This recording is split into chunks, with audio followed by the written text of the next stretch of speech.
নমস্কার বন্ধুরা, এতক্ষণ আমি ছিলাম আমার তুহিনা চক্রবর্তী ফেসবুক অ্যাকাউন্টে।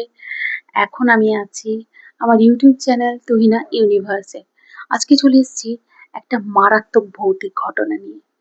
আজকের ঘটনাটা গ্যারেন্টি দিচ্ছি, যারা রাত্রিবেলা ড্রাইভ করেন তাদের তো মারাত্মক ভয় লাগবে। মানে এই গল্পটা শোনার পরে তারা রাত্রিবেলা ড্রাইভ করার সময় একবার আমার কথা তো মনে পড়বেই পড়বে।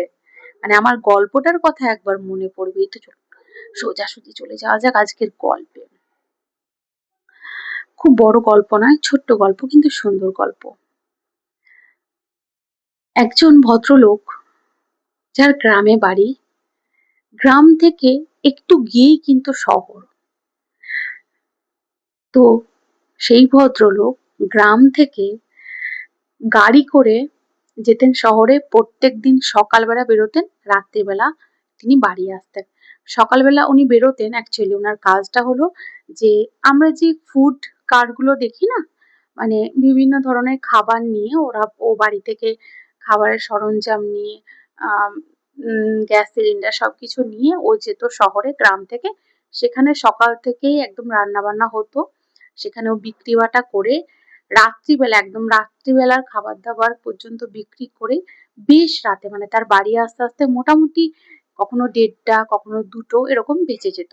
এটা প্রত্যেক দিনের ডেইলি রুটিন ছিল। তো এরকম একটা শীতকালে, প্রচন্ড ঠান্ডা, তার সাথে বৃষ্টি। প্রচন্ড ঠান্ডা তার সাথে বৃষ্টি, মানে ওয়েদারটা একবার বুঝুন যে কিরকম সেদিন ঠান্ডা পড়েছিল এবং কিরকম বাজে ওয়েদার ছিল। এমন নয় যে সকাল থেকেই বৃষ্টি হচ্ছিল। যদি সকাল থেকে বৃষ্টি হতো ভদ্রলোক কিন্তু বেরোতো না। বৃষ্টিটা শুরু হয়েছে মোটামুটি ওই বিকেল ঠিক 5:30-6টার থেকে। তো এখন যখন ভদ্রলোক বিকেলবেলা চলেই গেছেন, মানে সকালবেলা চলেই গেছেন, বিকেল হয়েই গেছে, তাহলে বিকেলের বিক্রিগুলো করেই সে রাত করে এসেছিল, মানে আসছিল, ফিরছিল। তো রাত্রিবেলা যখন সে আসছিল, আস্তে আস্তে সে দূরে দেখছে, মোটামুটি খুব দূর নয়, এই হাত দশেক দূরে, ভদ্রলোক ড্রাইভ করতে করতে দেখছেন যে একটি ভদ্রমহিলা কোলে একটি বাচ্চাকে নিয়ে রাস্তা পার হচ্ছিলেন। এমন সময় একটা ট্রাক এসে ওই ভদ্রমহিলাকে এবং বাচ্চাটিকে পিষে দিয়ে চলে যায়। ও এই ঘটনাটা চোখের সামনে দেখে গাড়িটাকে দাঁড় করিয়ে একদম স্তম্ভিত হয়ে যায়। এটা কি হলো? আমার চোখের সামনে এটা কি হলো? ও সঙ্গে সঙ্গে গাড়িটা বন্ধ করে একদম নিচে নেমে দেখে, আর ট্রাকটা কিন্তু চলে গেল। ও নিচে নেমে দেখে যে কোথাও কিচ্ছু নেই, কিচ্ছু না, পুরো ফাঁকা রাস্তা, প্রচন্ড ঠান্ডা, চারদিকটা কুয়াশা আর বৃষ্টি পড়ছে। ও টর্চ লাইটটা মোবাইলে জ্বালিয়ে চারদিকটা দেখে, ভালো করে দেখে। ওই বৃষ্টির মধ্যে চারদিকটা খুঁজতে থাকে যে কোথায় গেল ওই মেয়েটা, ওই বাচ্চাটা। যদি তাদের মধ্যে এতটুকু জীবন থাকে তো ও চেষ্টা করবে যে গাড়ি ঘুরিয়ে আবার শহরের কোনো নার্সিং হোমে নিয়ে যাওয়ার চেষ্টা করবে ও।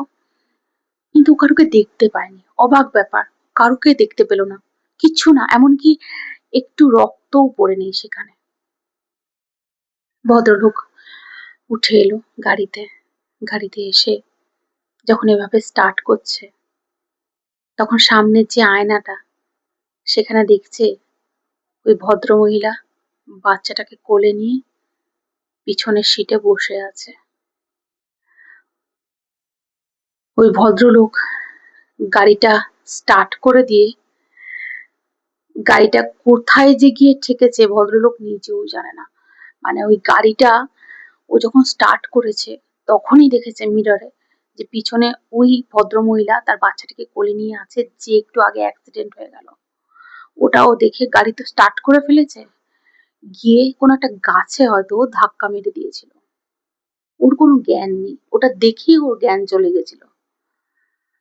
তারপরে ওকে কাছাকাছি একটি হসপিটালে নিয়ে যাওয়া হয় এবং ওকে ভালো করে সুস্থ করা হয়। সুস্থ করার পরে ও কিন্তু এই ঘটনাটা জানায়, ওর অ্যাক্সিডেন্টের কারণটা ছিল এটা। মানে একবার ভাবা যায় যে এরকম হয়। হ্যাঁ, আর হয় না কেন? অবশ্যই হয়। কারণ আম আমরা তো পৃথিবীতে এসেছি কতগুলোই বছর হলো। কিন্তু পৃথিবী তো কয়েক কোটি বছর ধরে আছে। তো এই পৃথিবীর বুকে যে কত রহস্য আছে এবং আ পৃথিবী তো ইতিহাসকে পুনরায় এক এক করে বারবার করে পুনরাবৃত্ত করে। মানে ইতিহাস তো বারবার চলেই আসে। হয়তো কোনো সময় কোনো, কোনো একটা কালে বা কোনো একটা বছর আগে কোনো সময় হয়তো ওখানে মা-ছেলে পার হচ্ছিল এবং সেই সময় অ্যাক্সিডেন্ট হয়েছিল। সেটাই হয়তো বহু বছর ধরে ঠিক ওই টাইমে ওখানে হয়তো এটা হয়। হয়তো সেই তারিখটা ওরকমই ছিল যে তারিখে ওটা হয়েছিল। হয়তো সেরকমই কোনো একটা বৃষ্টির রাত ছিল। হয়তো কোনো একটা অমাবস্যা বা কোনো একটা যোগ ছিল। তার জন্য সে এটা দেখেছিল। আজকের গল্পটা কেমন লাগলো? যদি ভালো লাগে তো একটু সাবস্ক্রাইব করে দেবেন। এরকম আরো সুন্দর গল্প পেতে। ভালো থাকবেন।